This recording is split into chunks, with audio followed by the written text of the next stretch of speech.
Vamos dando início, então, ao nosso segundo dia da oficina, solfejo relativo e método Kodály. Já tem um bocado de gente que eu já vi ontem aqui, legal demais. Maravilha, gente. Vamos começar. Seguinte, para quem não esteve ontem, eu vou fazer um apanhado muito rápido sobre o que a gente falou. A gente basicamente percorreu a história do solfejo, mostrando que o solfejo relativo ele é, na verdade, mais antigo que o solfejo absoluto, né? E ele nasce com a própria escrita musical. É o primeiro, a pessoa que inventou essa partitura moderna que a gente usa é o monge Guido d'Arezzo, né? E ele também tinha um sistema de solfejo com manosolfa, que era essencialmente solfejo relativo, né? Quase da mesma maneira que a gente usa hoje. E depois a gente viu que na França do século XVIII, o filósofo Rousseau ele era um grande defensor do solfejo relativo. Isso mostra que, em algum momento, entre o ano 1000 e o ano 1700, essa prática foi sendo abolida, principalmente na França, né? Foi ficando cada vez mais predominante o solfejo absoluto. E aí... Opa, desculpem, o computador quase caiu. Todo mundo está me escutando bem, gente? Ouvindo, enxergando? Bem. Beleza. Sim. Então, no século XVIII, as coisas começam a ter um movimento de volta a esse solfejo relativo. Na França surge o método Paris-Galan-Chavet, que eram de discípulos do Rousseau, logo depois da Revolução Francesa, né, quando a educação começa a ser mais inclusiva, e o método é usado justamente por ser um método mais inclusivo, né, que ele não exige da pessoa aquela alfabetização musical logo no começo do aprendizado, certo? Depois a gente viu que esse método também migrou para a Inglaterra, com dois autores, a Sarah Glover e o John Curvin, e eles fizeram várias modificações no método, principalmente aboliu o solfejo por número, né? Em vez de cantar 1, 2, 3, 4, 5, 6, 7, 1, eles começaram a chamar dos nomes de nota, que eram os nomes de nota dos idiomas latinos, né? O Dó, Ré, Mi, Fá, Sol, Lá, Si. Que a gente viu lá, que o Guido d'Arezzo que batizou essas notas, né? O que acontece? Na Inglaterra, assim como em vários outros países do mundo de idiomas não latinos, o nome das notas não é Dó, Ré, Mi, Fá, Sol, Lá, Si. O nome das notas muitas vezes é A, B, C, D, E, F, G. Né? Em alemão até tem um H também. E aí é legal que esse sistema inglês consegue diferir muito bem quando você está falando do nome de nota, que você está usando as letras, no caso, e quando você está falando de solfejo, que no caso é o solfejo relativo, que aí eles cantariam do, re, mi, fá, sol, lá, ti, dó. Né? Então, para eles, isso não é uma confusão, mas para nós, dos idiomas latinos, é confuso, né? Porque parece que a gente está falando da mesma coisa por dois pontos de vista totalmente diferentes. Então, se eu falo dó para vocês, no método absoluto, eu estou falando de uma determinada frequência que está naquela teclinha do piano, antes das duas pretas, tem um dó. Né? Agora, quando eu falo isso em relativo, eu estou me referindo à tônica do modo maior. Ou a mediante do modo menor, terceiro grau do modo menor. Né? Então, é o mesmo nome para duas coisas diferentes. Isso talvez seja um dos motivos pelo qual o método relativo não emplacou tanto nos países de idiomas latinos, quanto nos países de língua inglesa, alemã, né, no leste da Europa e na China. Não canso de dizer isso, que a maior parte das pessoas em educação musical no mundo hoje em dia são as crianças chinesas. O sistema de música da China é para todas as crianças em todas as escolas e eles usam solfejo relativo só. Né? Então, a gente, na verdade, é que está perdendo o bonde aí.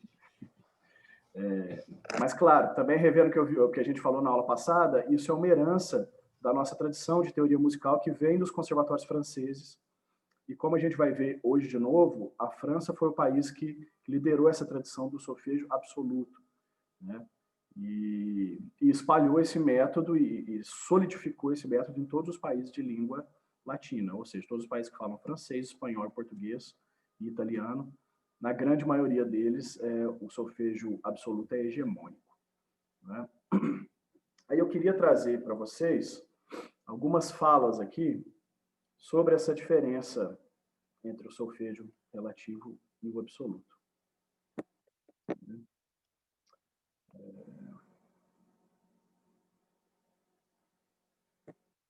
compartilhar a tela.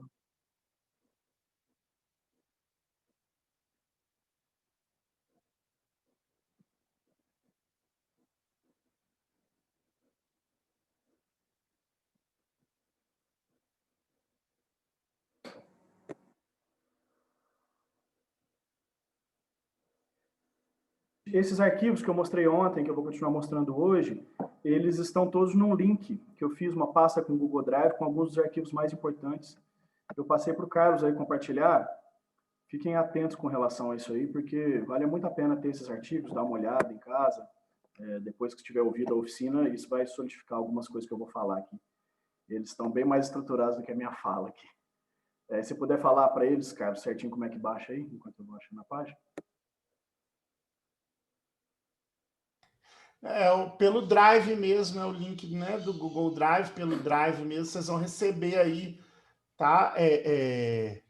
Pelo chat, né? Vocês vão receber aí o arquivo que está no Google Drive, e aí pelo Drive mesmo vocês baixam. Ok? Beleza, gente. Então, é o seguinte, como eu disse para vocês, o Rousseau foi um grande defensor do sistema relativo, principalmente porque a França estava enveredando muito para esse lado, apenas do solfejo absoluto, né? A gente está falando de uma época pós-revolução industrial. Então, o que aconteceu? O mundo, que era completamente segregado, de difícil comunicação, de repente começa a ter uma grande interconexão. Então, as estradas de ferro, os trens, a indústria em si, ela faz essa exigência de que as coisas comecem a se padronizar. E é mais ou menos dessa época que existe a padronização do Lá em 440 Hz, por exemplo. Né? Na verdade, é um pouco depois, mas os instrumentos começaram a ser padronizados e exigir afinações fixas. Exigir, por exemplo, que o mesmo Lá que era tocado em Lisboa, se o músico fosse com aquela flauta tocar em Praga, a orquestra de lá tivesse a mesma afinação. Né? A partir dessa época isso começa a acontecer, então é de certa forma natural que houvesse esse movimento na França, era um grande polo cultural, né? De tornar as coisas mais absolutas, mais preto no branco. Porém, isso foi trazendo uma perda para a educação musical que fazia com que fosse muito mais difícil do aluno perceber a melodia em si quando ele começava a estudar música. Ele já era bombardeado com milhões de regras de leitura de partitura, de sons absolutos, e poucos alunos conseguiam ter o desenvolvimento necessário. Né? Então, algumas pessoas, como Jean-Jacques Rousseau, começaram a propor uma volta para esse modelo da gente sentir os sons dentro do contexto, dentro da tonalidade, e não pelo nome das notas fora de contexto. Né? Um dó é sempre um dó, um ré é sempre um ré. Aí olha só o que o Rousseau fala sobre o solfejo relativo e absoluto. Então, no primeiro grifo que tem aí em cima, no verbete solfejo do dicionário da música. O Rousseau escreveu um dicionário da música. Ele era um pensador nessa época já super requisitado, um dos grandes intelectuais da França. E aí pediram para ele escrever para uma grande enciclopédia francesa, não lembro se era Larousse, uma dessas enciclopédias antigas francesas, pediram para ele escrever todos os verbetes sobre música. E no artigo solfejo ele escreve ut, ou ré, lembrando que ut é a mesma coisa que dó, tá, gente? É o nome antigo da nota dó. Então vamos lá, abrindo aspas por Rousseau. Ut ou ré não são uma posição, ou não devem ser essa ou aquela tecla do teclado, e sim este ou aquele grau do tom. Quanto às teclas fixas, é pelas letras do alfabeto que elas se exprimem. A tecla que você chama de ut, eu chamo de dó. Aquela que você chama de ré, eu chamo de d. Desculpa, eu falei dó, né? Eu quis dizer c. A tecla que você chama de ut, eu chamo de c. Aquela que você chama de ré, eu chamo de d. Não são sinais que eu invento, são sinais estabelecidos através dos quais eu determino com clareza a fundamental de um tom. Mas este tom, uma vez determinado, diga-me, como você nomeia a tônica, que eu nomeio ut? E a segunda nota, que eu nomeio ré? E a mediante, que eu nomeio mi? Por que esses nomes relativos ao tom e ao modo são essenciais para as determinações de ideias de afinação? Que refletamos melhor sobre isso. Né? Aqui em pleno verbete, né? Quer dizer, a tônica, o que ele quer dizer aqui é que a tônica vai ter sempre esse som de ut, de dó. Né? Então, de que adianta eu cantar dó, ré, mi, ou dó, ré, mi, ou dó, ré, mi, ou dó, ré, mi. Desculpem, tudo isso que eu cantei estava no relativo, né? Eu cantei alturas diferentes, porém sempre com os mesmos nomes. O que eu estava perguntando é de que adianta eu cantar Dó, Ré, Mi, depois Ré, Dó, Ré sustenido, Mi, Fá sustenido, ou cantar Sol, Lá, Si, né? A mesma melodia, por que dar nomes diferentes para isso? Né? Essa que é a crítica que ele faz. Em seguida, tem uma crítica que ele escreve no livro Emílio. Emílio é um livro muito interessante do Rousseau, eu aconselho muito a leitura desse livro, porque é um livro sobre a educação das crianças. Emílio é uma criança fictícia e o Rousseau fica o tempo todo se propondo a educar essa criança no livro dele, é quase um romance. E Emílio, inclusive, foi o nome do grande educador Dalcroze, né? Émile Dalcroze. O nome do Dalcroze foi escolhido por causa desse livro do Rousseau. Os pais do Dalcroze eram grandes fãs do Rousseau. Ambos são suíços, né? Muita gente pensa que o Dalcroze e o Rousseau são franceses. Na verdade, eles são suíços. Mas então, essa obra vai influenciar não só o Dalcroze, até no nome dele, mas também o Orff. Todos esses educadores que a gente estuda no século XX foram influenciados por essa obra Emílio do Rousseau. Então vamos ler o que o Rousseau fala. C e A designam sons fixos, invariáveis, sempre tocados na mesma tecla. Ut e Lá são outra coisa. Ut é constantemente a tônica de um modo maior ou a mediante de um modo menor. E Lá é constantemente a tônica de um modo menor ou a sexta de um modo maior. Assim, as letras marcam os termos homólogos das relações similares dos diversos tons. As letras indicam as teclas do teclado e as sílabas os graus dos modos. Ou seja, as letras são as notas de fato que estão no teclado, enquanto que as sílabas são os sons dentro da tonalidade. Os músicos franceses confundiram essas distinções. Eles confundiram o sentido das sílabas com o sentido das letras. E dobrando inutilmente os signos das teclas, eles deixam de exprimir os sons dos tons, de sorte que para eles ut e c são sempre a mesma coisa. O que não é e nem deve ser, porque, sendo assim, para que serviria o c? Da mesma forma, sua maneira de solfejar guarda uma dificuldade excessiva. Não tem nenhuma utilidade e é desprovida de uma ideia clara ao espírito. Porque neste método, as duas sílabas ut e mi, por exemplo, podem igualmente significar uma terça maior, uma terça menor, uma terça aumentada, uma terça diminuta. Que fatalidade é essa, pela qual o país do mundo onde escreve-se os mais belos livros sobre música é o mesmo onde aprendemos com mais dificuldade? Então é um baita de um tapa de luva. Assim, o Rousseau fundamentou muito bem o que ele acreditava nessas teorias dele. Alguém quer fazer algum comentário? Lucas. Fica à vontade. Lucas, só um minutinho para o pessoal. Tá no chat aí, pessoal, o link do material todo e tá só esse texto aí já em PDF, direto já o link sem ser pelo Drive, para vocês baixarem aí, quem quiser, para ir acompanhando aí junto com o professor. Isso, esse artigo que eu estou correndo aqui, ele vai estar com o nome da autora em maiúsculo, tá? Dauphin, né? Isso, Dauphin. É Dauphin porque é Canadá, mas é a parte francesa, Quebec. Já está aí no chat, isso, pessoal. É um artigo maravilhoso. Na verdade, o artigo não é diretamente sobre o Kodály, mas sobre como o Rousseau e o Schumann, o compositor, influenciaram o Kodály. Mas para isso ele faz uma varredura completa de como que é a técnica Kodály, quais são as filosofias do Kodály e traz esse apanhado histórico incrível de como que isso se relaciona com esses autores mais antigos. Que, voltando a falar uma coisa que eu falei na reunião de ontem, eu acho que um dos grandes motivos do preconceito que existe contra o método relativo, que a gente tem no Brasil, um dos motivos, seria o pouco conhecimento que a gente tem sobre a profundidade histórica dessa técnica, né, de se solfejar relativo. Eu tenho a impressão que os professores, a maioria deles, pensa assim, isso é uma coisa que um húngaro inventou lá em 1920. Então, assim, que relevância isso tem para o Brasil de hoje em dia, sacou? Mas, na verdade, essa é uma prática humana milenar, né? E esse artigo ajuda muito a desvendar isso. Acho que a gente começa a respeitar mais as coisas quando elas duram milênios, né? Ao invés de décadas. E assim como o solfejo absoluto também tem o seu respeito, tem o seu lugar na história, por estar há séculos formando músicos.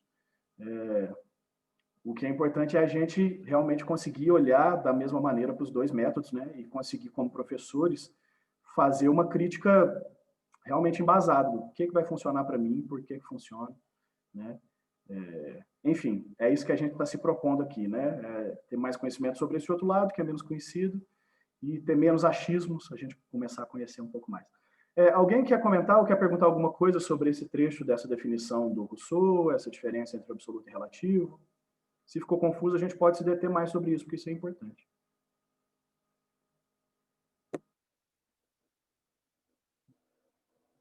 E bola para frente, né? Ótimo. Então, essa é a diferença crucial entre o solfejo absoluto e relativo e por que das pessoas do relativo achar que o absoluto tem problemas. Né?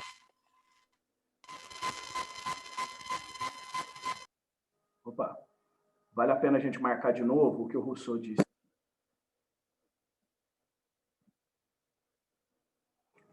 Então, a diferença entre nome de tecla e nome de som dentro da tonalidade, né? Eu vou pegar...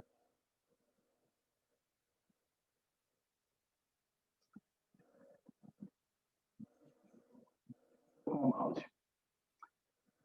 Músicos franceses confundiram essas distinções entre nome de tecla e nome de som.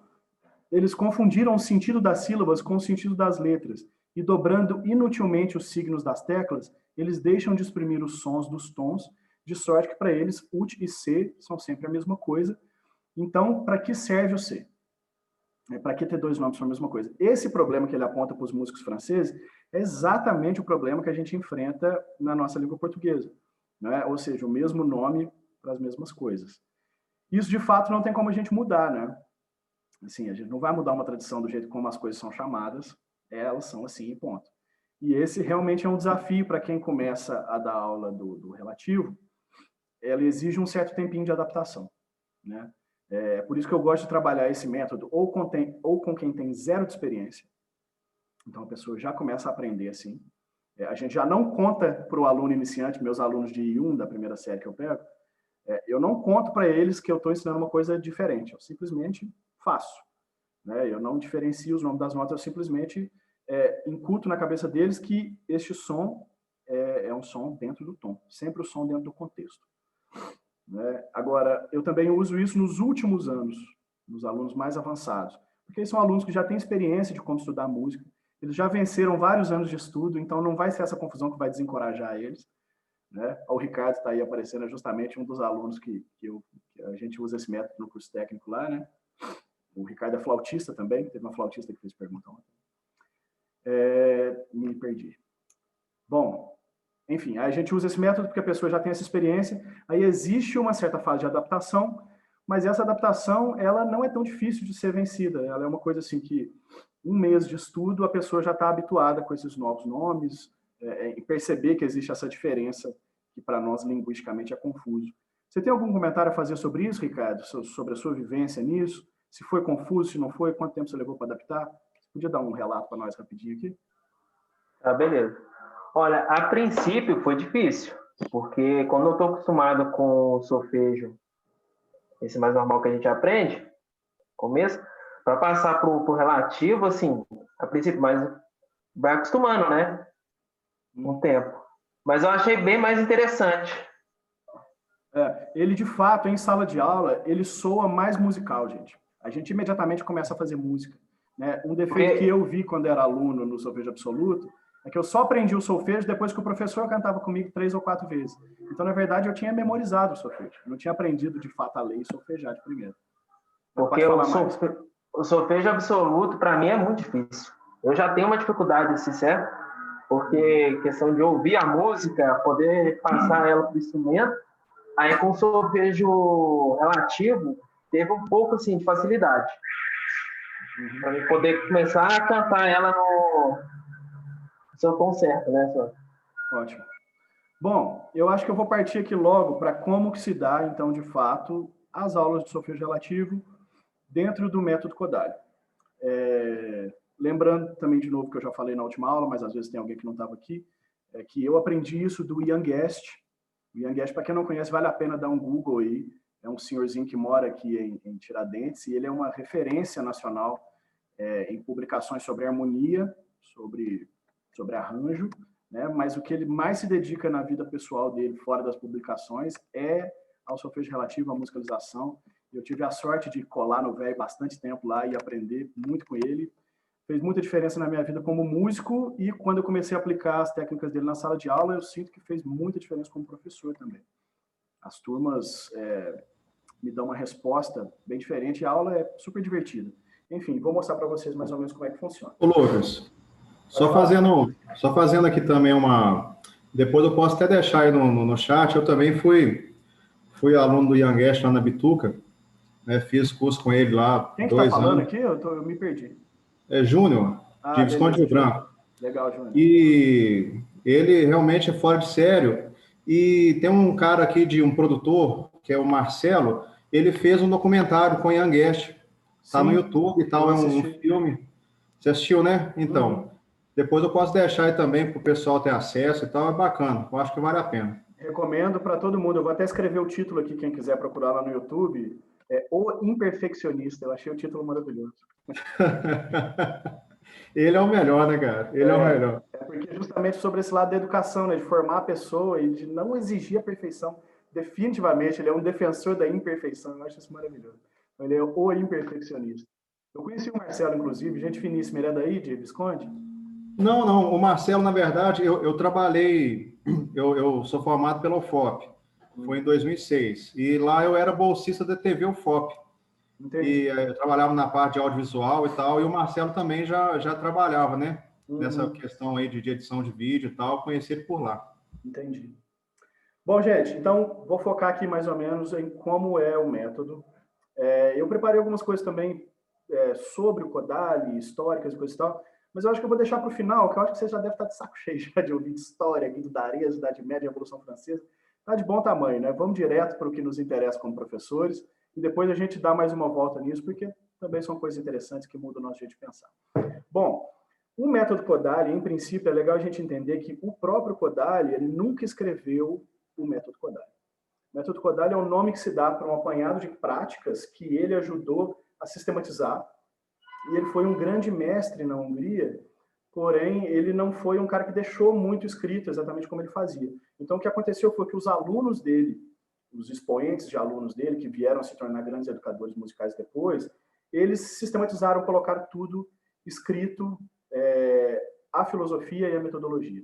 Porque o que o Kodály fez mesmo, que a gente tem escrito para a gente poder... Nossa, gente, a campainha está tocando aqui.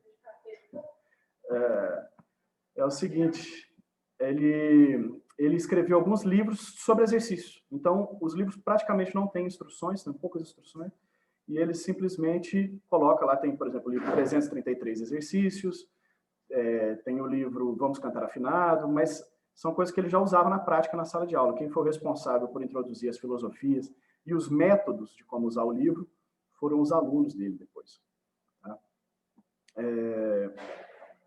E funciona da seguinte maneira.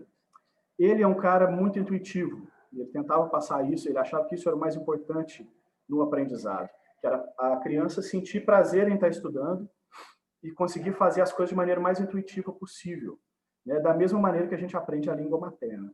Ele focava muito nisso, na pátria e na língua materna, porque ele dizia que a criança não precisa ir para a escola para aprender a falar sua língua, ela aprende imitando, brincando e se divertindo. Então, a ideia é que a música seja muito parecida. Então, ele falava que a educação musical começava 9 meses antes da mãe nascer. Essa frase é fantástica, né? Perguntado para ele, quando é que é a idade certa da criança começar a ser musicalizada? 9 meses antes da mãe dele nascer. Ou seja, realmente tudo parte da vivência, da casa. Isso é o mais importante. E a escola só tem que lapidar e não atrapalhar essa criança no desenvolvimento dela. Então, o que eu tento fazer na sala de aula, já que o nosso contexto é tão diferente, as crianças já chegam com mais de 10 anos, depois tal, muitas vezes nas nossas turmas iniciantes é cheia de adultos, né? Tem crianças de 9, 10 anos junto com adultos e às vezes até com idosos. O que eu tento fazer é seguir primeiro a escuta, primeiro o aluno escuta e imita, para depois ele ser capaz de reproduzir, entender e só depois ler e escrever. Tá? Então, nós vamos ter os seguintes processos. Escuta e repetição. Depois, compreensão do que fez. Depois, leitura e escrita. Tá? Sempre nessa ordem. Então, a partir desse momento agora, a gente vou precisar vira e mexe de umas cobaias aí, tá, gente? Como não dá para botar todo mundo para cantar ao mesmo tempo, eu peço para alguém, quem tiver corajoso aí ou a fim de participar, já liga o microfone e a gente faz quando eu fizer a pergunta. Eu parto da seguinte maneira com os iniciantes. Primeiro eu canto alguma coisa usando as notas que a gente vai trabalhar. Isso é outra coisa interessante do método, é que ele começa trabalhando com o mínimo de notas possível e vai expandindo isso até chegar na escala pentatônica, e a partir da pentatônica, a escala inteira, né? As escalas tonais. Bom, Lucas, só para explicar para o pessoal, que às vezes o pessoal não vai entender, ótimo. É que quando você fala dos iniciantes, né? Porque os conservatórios, eles às vezes têm arranjos aí, embora a matriz curricular seja única, né?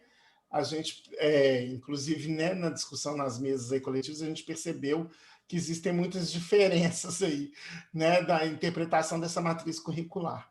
Então, aqui, né, o que o Lucas está falando aí da experiência dele, aqui em São João del Rei, no Conservatório de São João del Rei, os alunos iniciantes, independente da idade, a partir dos 10 anos de idade, iniciam todos no 4º ano aqui, que seria a partir dos 10 anos de idade.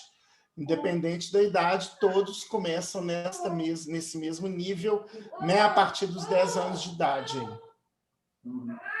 É o que a gente chama de intermediário 1 aqui. Exatamente.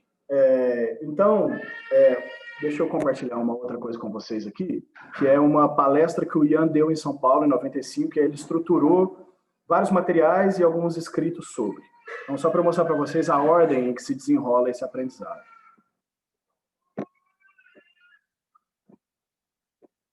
Vamos lá, compartilhar. A pasta do Drive, tá, gente, que eu compartilhei com vocês. Um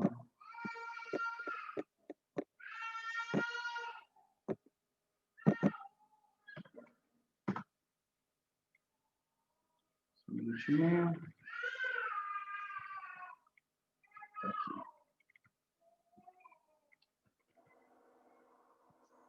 O que ele usa primeiro é esse livro 333 Exercícios, que é um livro de exercícios do Kodály, e aqui ele mostra a progressão de notas que o aluno aprende. Então ele começa aprendendo apenas as notas Dó e Ré, depois Dó, Ré com Dó, Lá, Sol, sendo que quando tem essa vírgulazinha embaixo, estão acompanhando aí, tem o DLS, essa vírgulazinha de baixo quer dizer que essa nota é mais grave do que o Dó. Tá? Então, a sequência fica Dó, Ré, depois Dó, Lá, Sol, depois Ré, Dó, Dó, Lá, Sol, Dó, Ré, Dó, Lá, depois Mi, Ré, Dó, depois Ré, Dó, Lá, Sol. Aqui com 4 notas ele usa um padrão que o aluno já se acostumou, que era o Ré, Dó, Lá, e usa mais uma outra mais grave que o aluno também já tinha visto, começa a usar 2 coisas diferentes. Né? Depois de Ré, Dó, Lá, Sol, ele vem Mi, Ré, Dó, Lá, depois Mi, Ré, Dó, Lá, Sol, e aí temos a escala pentatônica inteira, certo? Então, progressivamente, com muitos exercícios, provavelmente quando chega na pentatônica já está lá no exercício 200, de 333, né? Então, para eu mostrar como eu faço em sala de aula, vou usar aqui, por exemplo, a sequência Mi, Ré, Dó, o mais simples possível. Tá? Deixa eu tirar da tela aqui. Vamos lá. Então, eu começo cantando, improviso alguma coisa em Dó, Ré, Mi e faço os alunos repetirem. Pá, pá, pá, pá, pá. Escutem essa melodia com atenção. Pá, pá, pá, pá, pá. Alguém podia ligar o microfone, uma pessoa, e repetir o que eu estou fazendo? E meu filho já está aqui querendo cantar junto. Totões, canta para eles. Excelente, obrigado. Com quem que eu estou conversando? Como é o seu nome? Catiane. Catiane. Então vamos lá. Eu fiz. Aí eu repito de novo com os alunos. Tá, tá, tá, tá, tá. Repita. Tá, tá, tá, tá, tá. Agora. Dó, Ré, Mi, Ré, Dó. Dó, Ré, Mi, Ré, Dó. Tá, tá, tá, tá, tá. tá, tá, tá, tá, tá, tá. Mi, ré, dó. Mi, ré, dó. Me Tará. desculpe, gente. Perfeito, perfeito. Então, juntando as duas coisas. Tararam, tararam. Tarará, tarará. Tarará, tarará. Tarará, tarará. Tarararararara. Tarararararam. Tarará, tarará. Tarará. Excelente. Então, olha só, o aluno já foi obrigado a imitar, ouvir um som e imitar, e a memorizar uma sequência de sons. Geralmente, na primeira aula, ele não, nas primeiras aulas, quando eu emendo as duas, já dá problema. A turma já morre de rir, porque muita gente não lembra, né? Mas é super importante isso da gente assimilar a melodia e começar a lembrar dos sons, né? O que você achou, Tatiana? Fácil ou difícil de memorizar? Bom, eu acho que é um treinamento que eu já venho fazendo, enquanto professora mesmo, como percepção para mim, já desenvolvendo com os alunos, que o professor é importante, é isso, né? A gente ensina e aprende ao mesmo tempo. Lógico, é isso aí. E uma variação que, às vezes, eu não sei se corresponde ao método Kodály, é utilizar os graus da escala. 1, 2, 3. 2, 3, 2, 1. Eu falei muito sobre isso ontem. Esse era o que o Rousseau propunha, o método numérico. Ah, sim. Né? Ele já Então, propunha isso em casam, né? 1750. E os ingleses é que mudaram para o nome de nota relativo. Mas é muito bom. É basicamente está exercitando a mesma coisa no cérebro, né? Então é o seguinte, Mas no lembra da início melodia que a gente... Como é que é? No início é difícil, porque a gente É um pouco difícil, mas é o que realmente importa na música, não é? A pessoa ouvir uma melodia, saber repetir essa melodia e depois saber que notas tem dentro do tom, certo? Então, ó, vamos de novo repetir as duas frases sem o nome de nota. Tararararara, tararararara. Tatiana.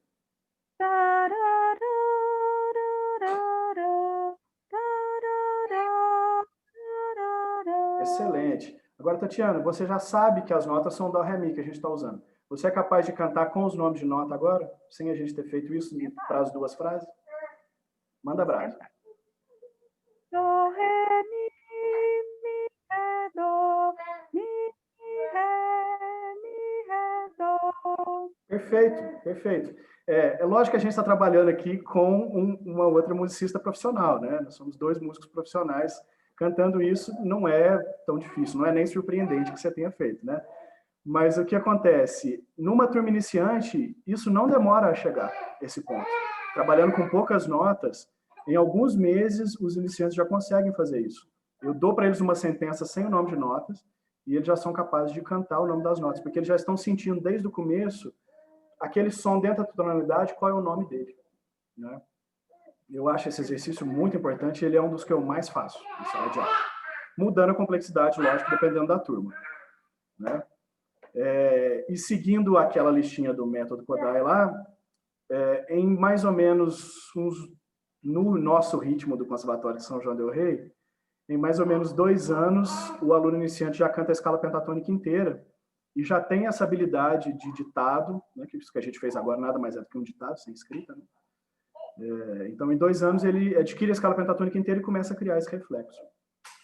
Muito obrigado pela ajuda, Tatiana. Eu que agradeço.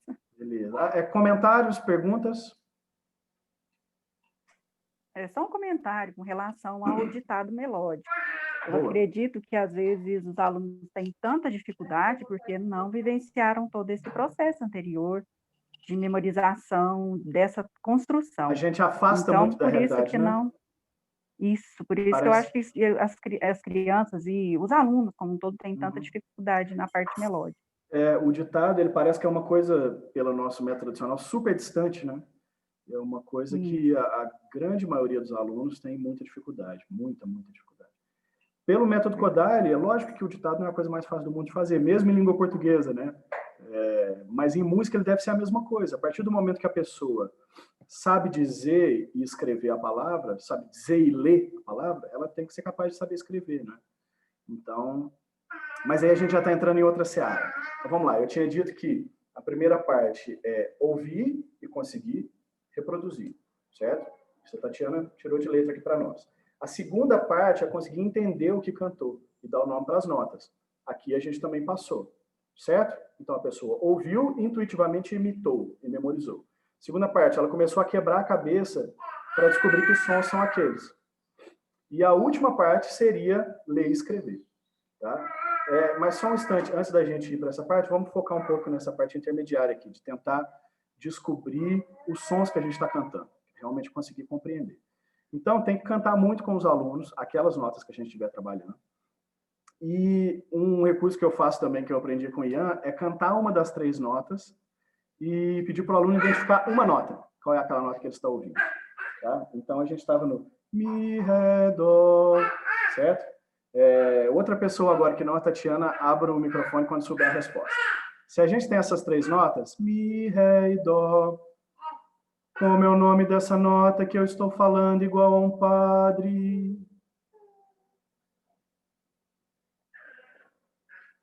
Quem me diz? Essa nota, qual é o nome dela?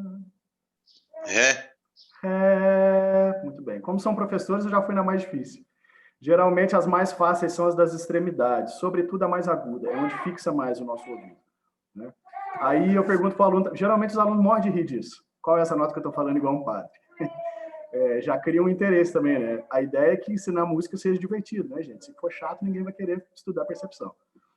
Então, agora eu vou fazer com 2 notas. Essas 2 notas, quais são os nomes delas? Quem me responde?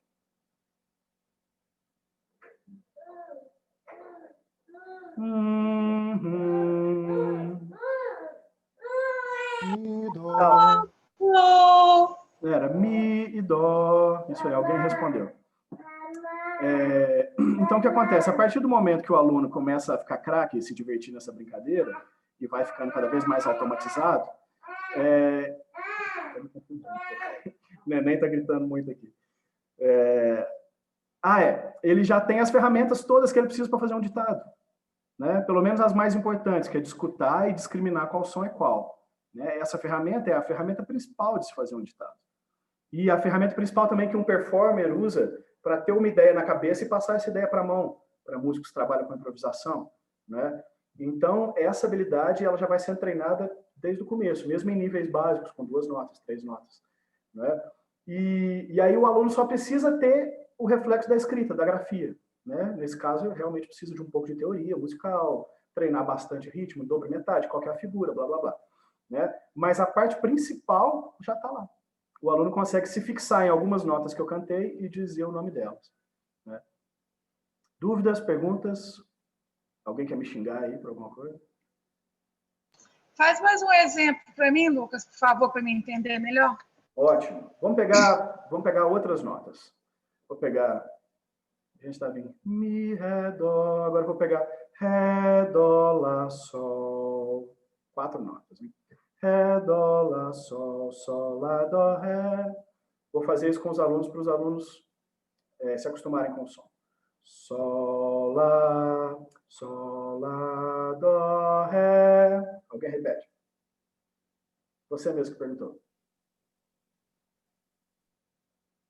Sol, Lá, Dó, Ré. Alguém vem comigo. Sol, Lá, Dó, Ré. Ré, Dó, Lá, Sol. Ré, Dó, Lá, Sol. Sol, Lá, Sol, Dó. Sol, Lá, Sol, Dó. Ré, Dó, Lá, Sol. Ré, Dó, Lá, Sol. Ótimo. Criamos no ouvido essa imagem de onde estão as 4 alturas. Agora sem nome de nota. Pam, pam, pam, pam, pam. Pam, pam, pam, pam, pam. Pam, pam, pam, pam, pam. Pam, pam, pam, pam, pam. Pam, pam, pam, pam, pam. Pam, pam, pam, pam, pam.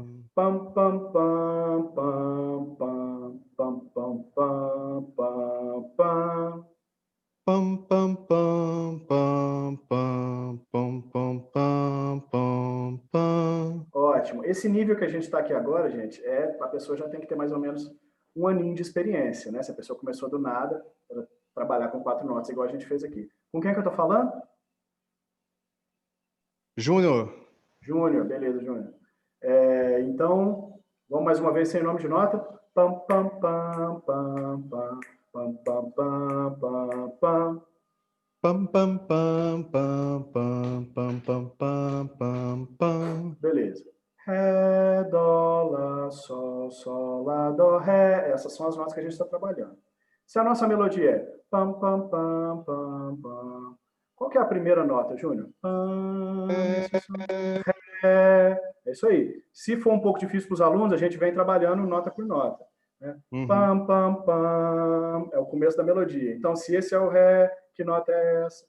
É dó. Ótimo. Quando o aluno já está mais experiente, como, por exemplo, os alunos de curso técnico, já alguns meses depois que já se acostumaram, já dá para pedir o que eu vou pedir para o Júnior agora. Tudo de novo, Júnior. Pam, pam, pam, pam, pam, pam, pam, pam, pam, pam. Pam, pam, pam, pam, pam, pam, pam, pam, pam, pam. Com nomes de nota agora, Júnior. Ré, dó, lá, sol, lá, sol, dó. Exatamente. Né? Ou seja, temos 50% ou mais de um ditado pronto aqui. Né? Foi você que me falou que estudou com o Ian também, né, Júnior? Isso mesmo. E Ituiutaba? Não, Visconde do Rio Branco. Legal. Mais perto de Barbacena, né? Isso. Isso aí. Beleza, gente. Então, pode falar. Você usaria só a voz ou o piano junto? Isso é muito legal. Merimar é seu nome? Isso, tá, Merimar. Isso é super importante. Não use o instrumento. O instrumento, ele é o último passo da etapa. No começo, nas aulas de 1, eu nunca boto a mão em instrumento nenhum. Talvez eu coloque mais para frente, até porque, infelizmente, os pianos do nosso conservatório lá tem alguns que estão muito desafinados. E às vezes eu faço ditados também com outros sons para eles irem acostumando. Por exemplo, eu faço assoviando. Dó, ré, mi, ré, dó. Mas para eles acostumarem com outros timbres. Mas a ideia é que em momento nenhum eu preciso referenciar qual que é a altura absoluta. Porque se eu tiver que ir para o piano, primeiro eu vou ter que achar que nota é, na verdade, essa que eu estou cantando. Esse é o nosso dó. Eu não tenho a menor ideia de qual que é essa nota no piano. Alguém aqui tem ouvido absoluto, sabe que nota é essa? Bom, eu não sei e não me interessa saber, porque a música é uma nota feita de notas. Pode falar quem acha que sabe qual que é a nota. Que nota que é essa, Júnior? Fá. Fá. Ótimo. Excelente. Só ia dar algum problema se fosse o dó de verdade. Aí eu ia só de birra escolher outra. Por quê? O que acontece? O que importa na música não são as notas. A música não é feita de notas, a música é feita de melodias. Não é? Então,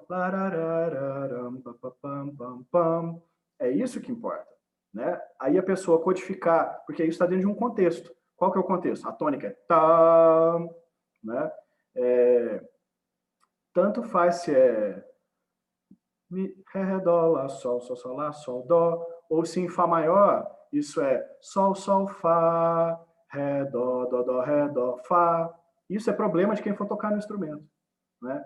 Mas quem canta, quem está acostumado a cantar e a pensar dessa maneira, aprende qualquer instrumento com facilidade, porque está focado em entender o material musical, o material melódico, e não o nome das notas. O nome das notas vem depois. Né? Quem faz uma poesia está preocupado com quais são as letras das palavras? Né? Ele está preocupado em qual é a sensação que ele quer passar com isso. Essas melodias que eu fiz agora aqui de bobeira para a gente solfejar, eu inventei na hora. Por quê? O que eu estou pensando? Fazer uma melodia simples, que soe mais ou menos infantil. Mas por que infantil? Porque é simples, tem poucas notas e tem um ritmo claro. Né? Então eu quis passar essa sensação e inventei isso na hora. Qualquer um deveria ser capaz de inventar na hora uma melodia que passe a mensagem que você quer. Do mesmo jeito que muitos poetas são capazes de inventar alguns versos instantaneamente para passar uma sensação. Né? Rappers, repentistas, todo mundo está acostumado a improvisar na sua língua materna, na língua portuguesa. Mas por que isso é um tabu tão grande para a gente improvisar em música? Né? Isso que eu estou falando com vocês agora, é lógico que eu preparei um conteúdo, o que eu queria passar, Mas eu não escrevi um roteiro do que eu estou falando agora, palavra por palavra. Eu estou improvisando em português aqui enquanto eu falo com vocês. Eu sei o que eu quero dizer, mas as palavras eu escolho no momento. E a música, ela pode muito bem ser tratada assim, né? Os grandes improvisadores, eles tratam ela assim. Ou seja, eu sei qual é a mensagem que eu quero passar, eu sei que eu tenho essas notas para usar, mas a maneira que eu vou arranjar ela, que eu vou despejar esse fluxo no meu ouvinte, é uma coisa que no calor do momento eu sou capaz de fazer tranquilamente. Né? E a gente não pode tolir essa habilidade do aluno. Toda criança saudável é capaz de improvisar também, mas por que que muitos de nós têm o bloqueio com improvisar, que eu já tive também? Porque parece que é uma coisa completamente distante da nossa realidade. E não deveria ser. Bom, faltou falar da última coisa, que é a escrita, né? A gente viu com detalhes como que funciona ouvir e reproduzir intuitivamente, viu com detalhes como que funciona compreender e parar para pensar e estruturar qual é o nome das notas. Tem dúvida nessas duas primeiras partes, para a gente passar para a parte da decodificação? Sem dúvidas? Que maravilha! É uma clareza absurda desse instrutor de vocês hoje aqui. Ai, ai. Então vamos para a escrita. Olha só, eu acredito que escrita, de novo, tentando universalizar o máximo possível. Assim como na língua portuguesa, escrita nada mais é do que símbolos, signos, não é? Que a gente identifica visualmente e esses signos representam para nós um som. Escrita é a mesma coisa. Se eu escrevo casa, C-A-S-A, né? Aquilo ali são apenas traços no papel, né? E não significa nada a não ser que a pessoa saiba português, saiba ler e saiba que aquilo tem o som de K, C1A dá som de K, S-A dá som de ZA.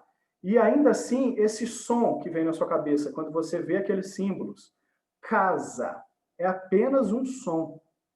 Não quer dizer nada, a não ser que você esteja incluído no contexto dos falantes de português.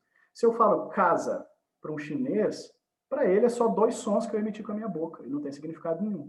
Mas se eu falo para vocês casa, imediatamente a mente de vocês traz algum significado para isso. Vocês vão imaginar a sua própria casa ou um lar qualquer. Né? São apenas dois sons que evocaram para nós uma ideia clara. Né? Então, a escrita é isso. É isso. Então, ela podia se dar por diversas maneiras. A maneira que a música encontrou de fazer isso melhor é com o pentagrama, que tem suas raízes lá no Guido d'Arezzo. Né? E essa é a maneira que atualmente é universal de escrita musical. Mas essa maneira não é a única. A gente tem que pensar que o que importa é a pessoa transformar uma energia que é visual em uma energia sonora. Né? E a escrita também não é a única possibilidade. A gente pode usar gestos para isso. Né?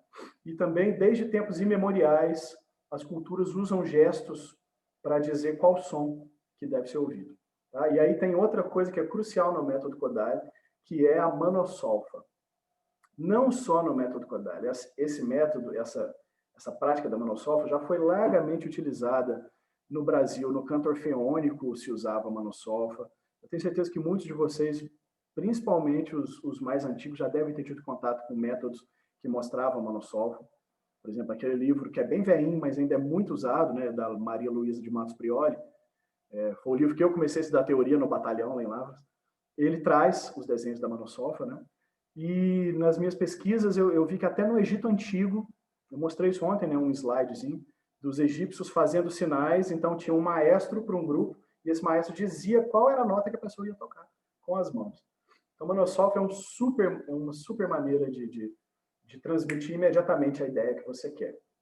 Ela não fica registrada, né, a não ser que você filme, não é igual ao papel e a escrita, mas ela é uma maneira muito rápida e os alunos pegam super bem. Tá? Eu vou mostrar aqui alguns exemplos de manossolfa. Eu tinha falado na última aula que os ingleses lá, na Sarah Glover e o John Curvin, eles pegaram o método Rousseau e expandiram ele, mudaram algumas coisas e melhoraram muitas coisas.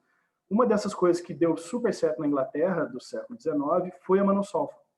Vou mostrar aqui como era a manossolfa do Curvin e como o Kodály se pegou exatamente nisso para criar a manossolfa dele. Vamos lá. Achar a página certa. Página 16.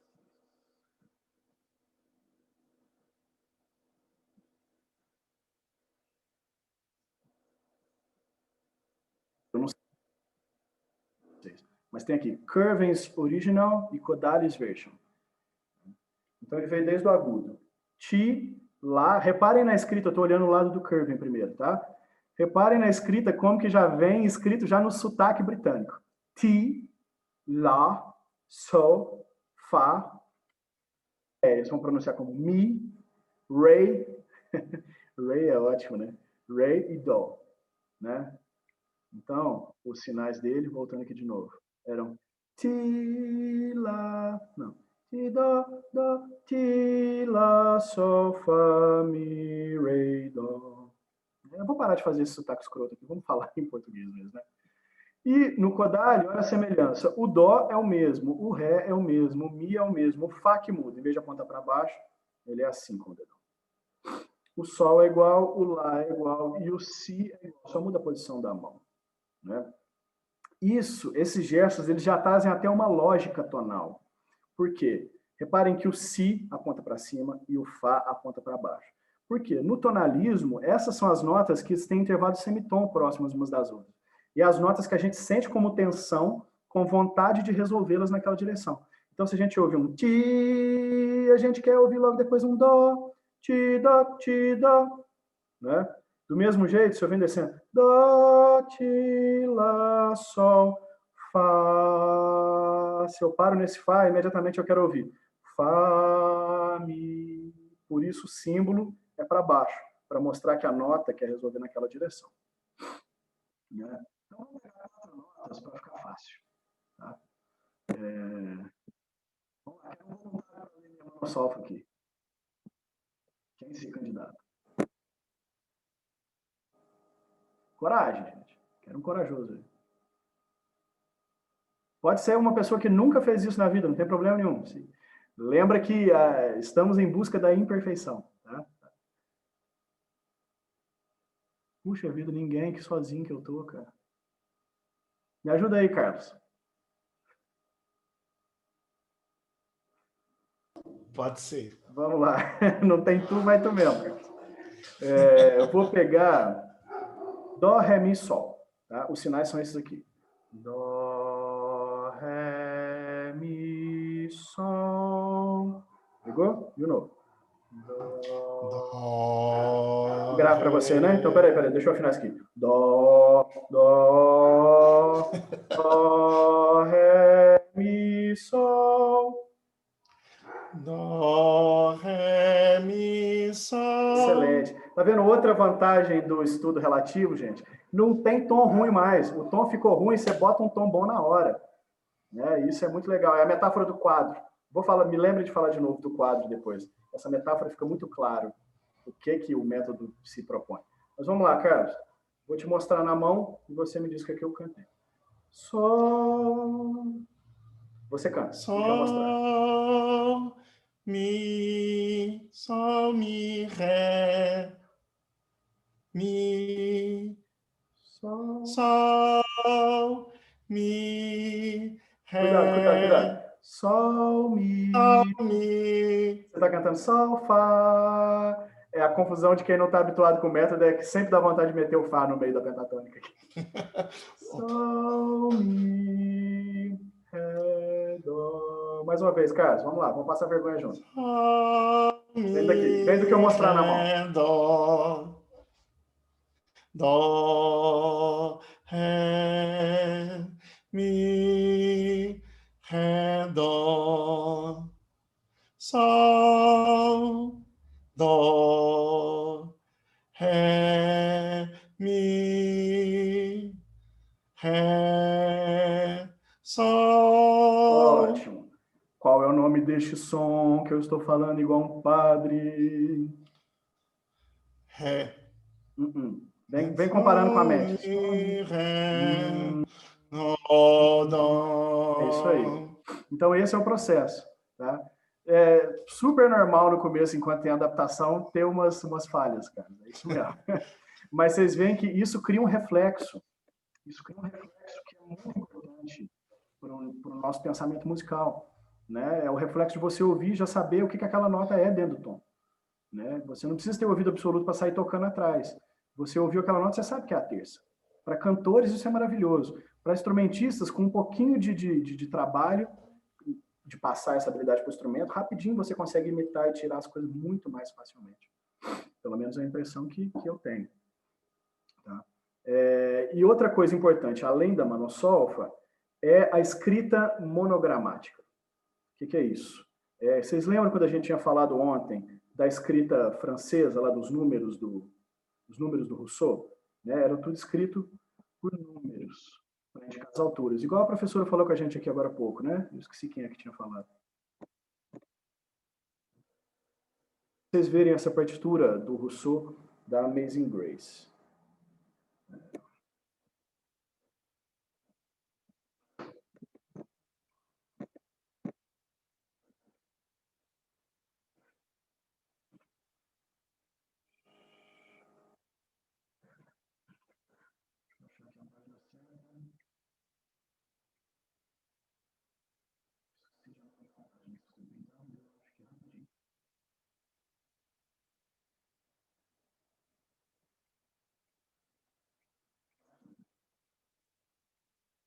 Então, essa partitura ela vinha apenas com os números, né? E a pessoa tinha que conhecer, o regente era responsável por ensinar para os coristas os números, ensinar para os coristas o ritmo que essa melodia é cantada.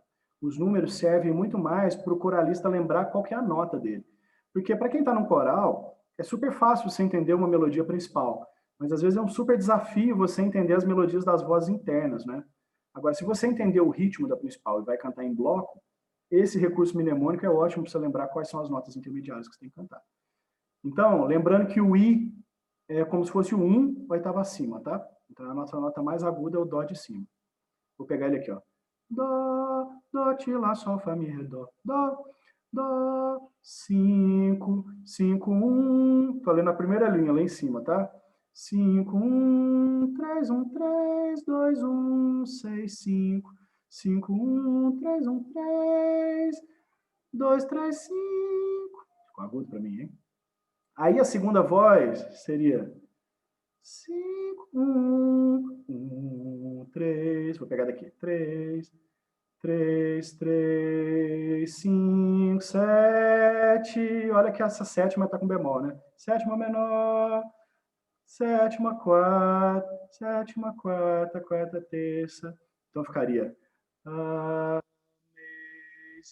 Grace, how sweet, how sweet. A sétima quarta, si bemol, dó, ti, lá, sol, fá. Me perdi, gente. É uma coisa desse método que você sempre tem que ter o dó na cabeça, né? Se o dó some, lascou, você tem que começar de novo. Tem suas desvantagens também. Né? Mas, enfim, vocês veem que o sistema numérico ele é legal, mas tem as suas dificuldades também. Né? Agora, o que o Kodály propõe? Ele propõe já uma adaptação Lucas, disso? Oi. Oi, estou te ouvindo. Aquele método, esqueci o nome, agora fugiu da minha memória. Ele faz muito isso, aquele método de solfejo, esqueci, e perdi aqui na minha memória. Tem um livro dele de teoria, de musicalização, de percepção, muito famoso. E ele tem um método de solfejo, ritmo, que fala de números. Ele é baseado em Kodály? Ele é baseado principalmente, na verdade, o Kodály que é baseado nisso. Esse método numérico, quem propõe ele primeiro no Ocidente é o Rousseau. É o Bourruil, isso mesmo, o Bourruil. Não, tá. Então, o Bourruil se inspirou principalmente nesse método francês, dos alunos do Rousseau, chama Paris, Chavet, esqueci. Eu falei ontem, né? Enfim, é um método do século XVIII ainda, um método muito antigo. Essa tradição é antiquíssima. Né? Mas o Kodály, ele bebe dessa água, sim. Aqui, olha como funciona a notação monogramática. Então, essa notação ela dá muita atenção para os ritmos serem corretos, que era um defeito da numérica. Né? E, em vez disso, ele bota só as iniciais embaixo. Tá? Reparem que está falando embaixo dessa partiturazinha, que foi extraído do 333 exercícios. Né? Esse livro que eu já tinha mencionado para vocês. Então, se o meu Dó estiver aqui, já vou mudar de Dó de novo. Não, eu vou fazer o mesmo Dó. Sol, Dó, Dó, Ré, Dó, Lá, Sol. Então, eu começo com o som de Ré. Como que leria esse trecho? Assim. 1, 2. Ré, Ré, Ré, Lá, Ré, Dó, Lá, Lá, Sol. Ré, Ré, Ré, Lá, Ré, Dó, Lá, Lá, Sol. Sol, Lá, Dó, Ré, Dó, Lá, Sol. Sol, Lá, Dó, Ré, Dó, Lá, Sol. Ré, Ré, Sol. É isso. Para um aluno iniciante, gente, depois que ele aprendeu o dobro e metade, você vê, ele solfeja isso aqui com a maior facilidade. Eu, particularmente, e eu acho que muitos alunos concordam comigo, acho que esse aqui é mais fácil do que o reflexo das bolinhas no pentagrama, né? Mas o que acontece? Isso ajuda a encorajar o aluno a continuar estudando. Porque eu sinto que a partitura, o pentagrama, quando começa a travar demais o aluno desiste. A pessoa quer aprender música, quer ter prazer, não quer ficar batendo cabeça com uma coisa que ela não entende. Né? As pessoas que têm dificuldade e insistem em aprender partitura são as pessoas que já sabem que querem ser músicos, profissionais e ponto. Mas eu acho que a educação musical deveria ser mais do que formar músicos profissionais. Deveria ser formar uma sociedade musicalizada. Né? Então, eu fico muito feliz de trabalhar no conservatório, que é um ambiente onde muita gente está ali que quer se aprimorar como músico e virar um músico profissional, mas muita gente está ali porque música faz bem para ele, na qualidade de vida dele. E por que diabos esse aluno não tem tanto direito quanto o outro de aprender a ler com fluência? Né? Por que a gente fica insistindo em formar apenas aquela pontinha da pirâmide que dá conta? Eu acho que isso ajuda a gente a nivelar um pouco. Não é nivelar por baixo, mas é trazer todo mundo de baixo para um nível um pouco melhor. Né? E essa não é a única maneira que o Kodály trabalha o monograma, tá? Ele simultaneamente trabalha isso com a partitura, só que poucas notas de cada vez. E o monograma, então, ele tem essa facilidade de ter uma leitura quase instantânea. A partir do momento que você fez aquele treino, lembrando que a leitura é a última etapa dessas 3. A partir do momento que o aluno tem aquele mapa mental de onde estão as alturas, ele lê isso aqui com muita facilidade. Né? Então, eu peço que vocês deem uma olhada lá nos arquivos do Drive que eu coloquei, na Kodály Workshop São Paulo. Tá? Lá tem essa apostila 333 exercícios, e a gente pode falar mais sobre ela depois. Pessoal, estou vendo aqui que a gente já até avançou bastante no tempo. Eu queria talvez deixar essa última parte, esses últimos minutos, para a gente discutir um pouco sobre o que eu falei hoje, em vez da gente aprofundar mais. Acho que eu até consegui chegar num lugar legal que eu consegui mostrar as 3 etapas de se passar. Né? Tem que vir do intuitivo primeiro, apenas ouvir e repetir pela intuição. Depois a gente tentar achar quais são as notas nesse meio do caminho. E por último, a leitura, sendo que essa anotação monogramática é super importante como um facilitador dessa leitura no começo. Detalhe. Tudo tem 2 vias. Tem a via passiva e a via ativa. Então, o que é esse primeiro estágio na via passiva? É você escutar com atenção aquela melodia. Na via ativa é você cantá-la bem. O segundo passo, o nome de nota, a via passiva é você começar a repetir o seu professor cantando as melodias com o nome de nota e interiorizando isso. A via ativa é conseguir usar os nomes de notas e realmente explorar como se aquilo fosse um mapa na sua mente, que você consegue andar por ele. E no último estágio, é muito importante que primeiro você leia, para que depois você escreva. Eu noto que são 2 reflexos, deixa eu parar de compartilhar. São 2 reflexos que parecem ser a mesma coisa, mas são reflexos diferentes e eles têm que ser trabalhados de maneira diferente. Que um é ler, o outro é escrever. Então, os alunos que às vezes são bons de solfejo e péssimos de ditado, não faz sentido nenhum, porque o solfejo é você conseguir ter esse reflexo, ter esse mapa mental das notas. Se a pessoa consegue isso para cantar, por que ela não consegue para escrever? Porque escrever é outro reflexo, diferente de ler e de intuir. Né? Então, vamos trabalhar nessas 3 vias, mas sempre assim. Primeiro o aluno ouve de fora para dentro, para depois colocar de dentro para fora. Na leitura é a mesma coisa, vem de fora para dentro primeiro, para depois vir de dentro para fora. É muito importante treinar que os alunos escrevam o que a gente cantou. Então, aqueles exercíciozinhos que eu cantava com 3 notas, depois que o aluno já sabe dobro e metade, você consegue criar uma musiquinha só com dobro e metade, com 3 notas, e os alunos são capazes de escrever. Né? Criar esse reflexo desde o começo. Bom, vou parar de falar agora, vou abrir para vocês. Alguém tem alguma indagação, dúvidas, críticas?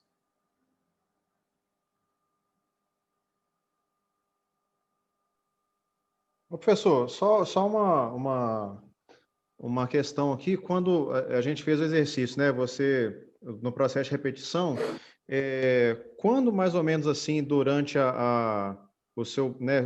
Aí se você falou, depois que a gente fez, ó, isso aqui leva mais ou menos um ano e pouquinho, assim, para o aluno conseguir fazer isso. E quando que se dá aquele processo que você faz uma pergunta através de uma frase e o aluno responde?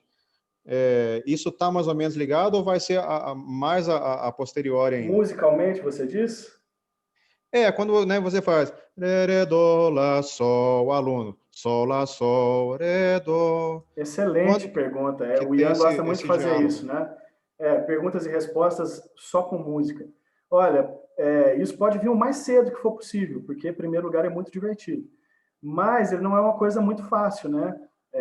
Então, lembrar sempre que a gente tem que injetar autoestima no aluno. Ele tem que conseguir fazer as coisas achando que está fácil.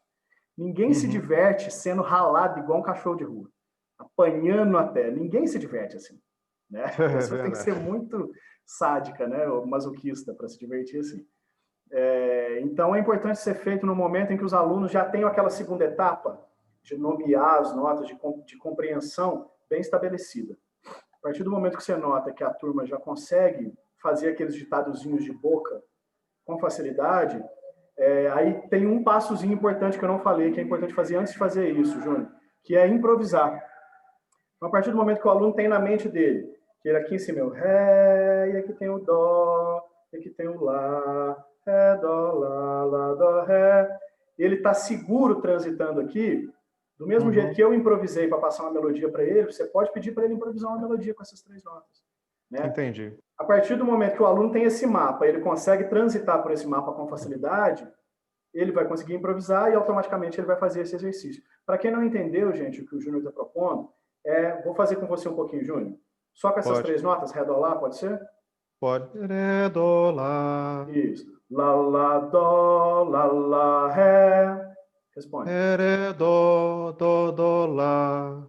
Excelente. A gente teve uma frase, pergunta, uma frase, resposta. É isso. A gente pode ficar brincando disso infinitamente. Todos esses recursos, gente, tornam a aula muito dinâmica e participativa. Muito, porque o tempo todo você está entregando para o aluno e esperando que ele te entregue de volta. Né? Ele não é uma aula que fica o professor falando o tempo todo, igual eu estou fazendo com vocês aqui quase. Né? Eu acho que isso também é uma coisa que tende logo a perder a atenção e o interesse dos alunos. Ela fica sempre uma aula dinâmica, onde o aluno tem que te dar as respostas e os feedbacks, e você, por causa disso, como professor, você consegue reconhecer imediatamente o quanto que os alunos absorveram ou não. Né? Ok. Mais perguntas? Ô, Lucas, eu queria te perguntar, porque, por exemplo, a Liliane trabalha, né, ela, por exemplo, acha que você, no primeiro período, trabalharia só com graus conjuntos. Né? Ela faz essa né, utilização desse método, primeiro trabalhando só com graus conjuntos. Depois, numa segunda etapa, ela começa a trabalhar com saltos, enfim, né, com outros graus. Você, lá, por exemplo, no conservatório, você já trabalha incluindo, já logo com as turmas iniciantes, além do grau conjunto também, saltos? Sim, logo no começo. Por quê? Tem lógica, essa lógica da Liliana, de trabalhar os graus conjuntos primeiro, até porque você cria o reflexo de dizer o nome das notas em graus conjuntos, né? Eu trabalho muito isso, até a parte disso de solfejo, faço muito aquelas brincadeiras de dizer o nome de nota como se estivesse recitando, de trás para frente, de frente para trás. O aluno geralmente é muito preso naquele dó, ré, mi, fá, sol, lá, si, dó. Parece ter um chão no primeiro dó e um teto no último, né? E a gente sabe que na vida real da música não tem nada a ver com isso. Às vezes a mais grave é o sol, a mais aguda é o mi. Então o aluno tem que saber transitar por isso. Então sim, é importante esse reflexo do grau conjunto. Mas principalmente desse grau conjunto está na mente da pessoa como uma lógica numérica, né? Igual a criança aprende desde 2 anos de idade, 1, 2, 3, 4, 5, 6, 7, 8, 9, 10. Então, com as notas musicais, nesse sentido, está corretíssimo. Agora, em lógica melódica, eu acho totalmente desnecessário isso. Isso é um pragmatismo estéril. Por quê? Tem vários métodos, não é só o método Kodály, tem o da Cecília Sclia, por exemplo, que fala, inclusive, para não começar nem no dó, para começar no sol, mi, porque a terça menor, ela tem alguma coisa psicoacústica que ela é super fácil de ser compreendida. Vocês vão ver que existem incontáveis músicas que valorizam o intervalo da terça menor, né? Canções de Niná.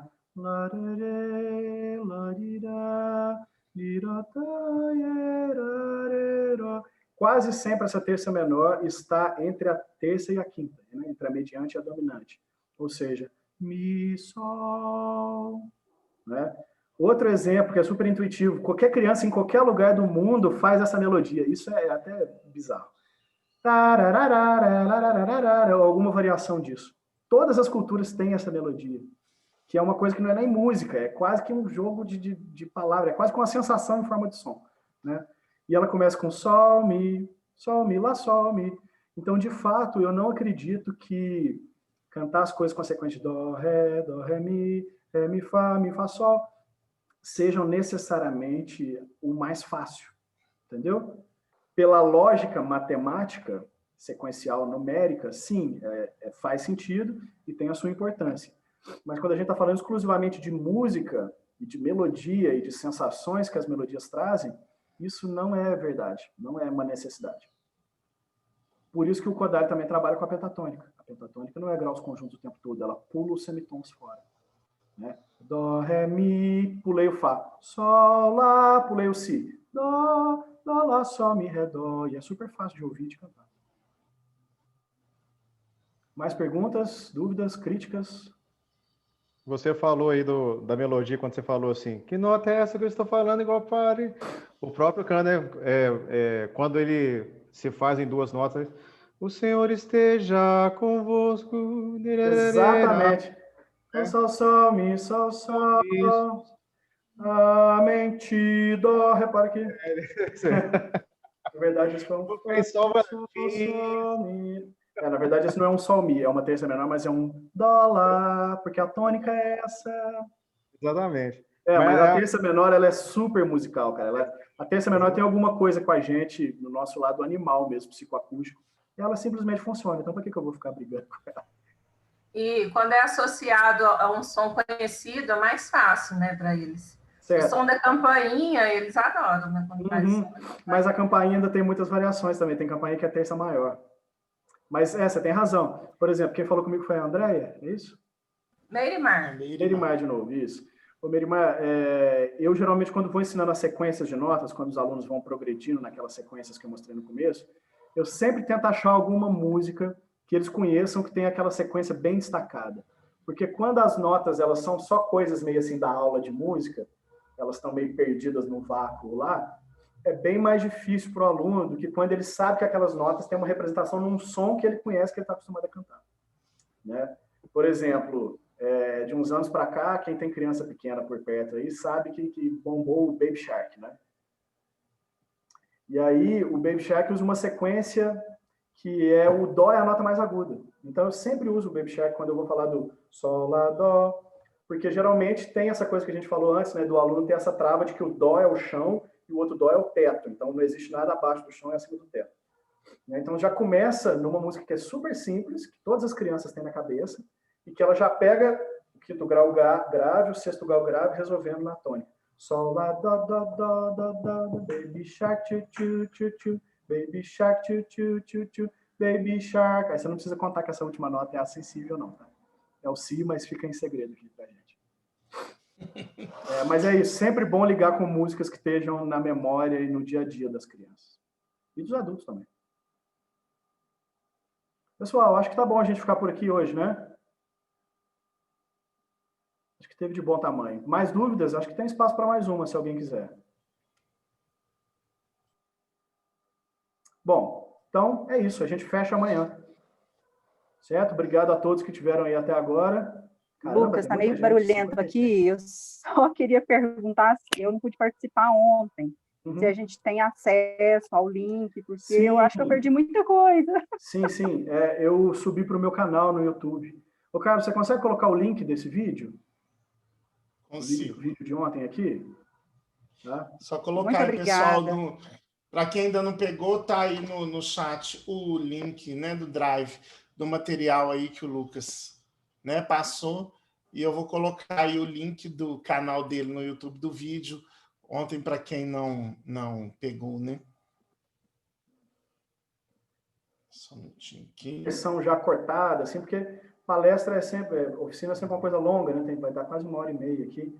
E aí fica talvez meio difícil de assistir inteiro.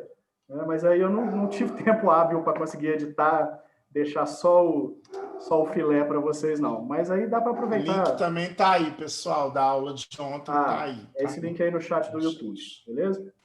Mas enfim, apesar de ser meio longo, dá para estudar aos poucos, dá para ir arrumando cozinha, escutando. Ninguém precisa ficar vendo essa cara aqui. Oi. Ô, Lucas. Oi. Oi, tudo bom? É o Valeriano. Eu acho que eu só vou fazer um comentário de uma frase clássica do Guattari que eu acho que exemplifica bem aí toda a proposta que você tem de nos orientar aí na oficina do Guattari, que ele dizia que o músico de vocação é aquele que sobressai ao povo musicalizado. Acho que essa que é a grande abordagem de tudo e é um pensamento que a gente deve ter. Excelente. Eu acho que assim, nos conservatórios a gente sempre vai ter aqueles músicos expoentes. E esses músicos expoentes, eles vão se dar bem, tanto no método absoluto quanto no método relativo. Eu acho que sempre vão existir os expoentes. Agora, é importante que a gente traga uma massa junto com esses expoentes, porque senão eles vão tocar para quem? Né? Então, isso era muito legal no Kodály, e isso eu acredito muito, assim, embora esteja, infelizmente, tão longe da nossa realidade hoje em dia, né? Mas a gente é parte desse trabalho, formar uma sociedade musicalizada, né? Uma sociedade com músicos, com críticos. Isso foi um sonho que a Hungria viveu, e é inacreditável. Eles conseguiram ter toda uma população que é alfabetizada musicalmente. Na Hungria, um gari sabe ler partitura. Né? As revistinhas de música que a gente tem aqui, quando eu era adolescente, comprava revistinha para aprender a tocar o violão chacundum, todas vinham com partitura e todo mundo conseguia ler. Então, assim, quem sabe, né? Se a gente trabalhar direitinho, a gente não consiga, daqui a algumas gerações, chegar perto desse ideal. Alguém está perguntando aí se vai estar disponibilizado, né, a aula de hoje também. Mesma coisa. Terminando aqui, eu vou subir o vídeo para o YouTube, eu vou mandando nos grupos, tá? Às vezes eu mando... Eu tenho só um grupo que eu estou participando, que é dos contrabaixistas e os dos conservatórios daqui. Mas se tiver algum outro grupo geral, eu posso compartilhar lá, vou compartilhar com alguém que esteja nesse grupo, tá bom? Mas valeu, vai estar no canal também, nesse mesmo canal. Vai estar no mesmo canal, vai sair daqui a umas horinhas. Valeu, gente. Um abraço. Tchau.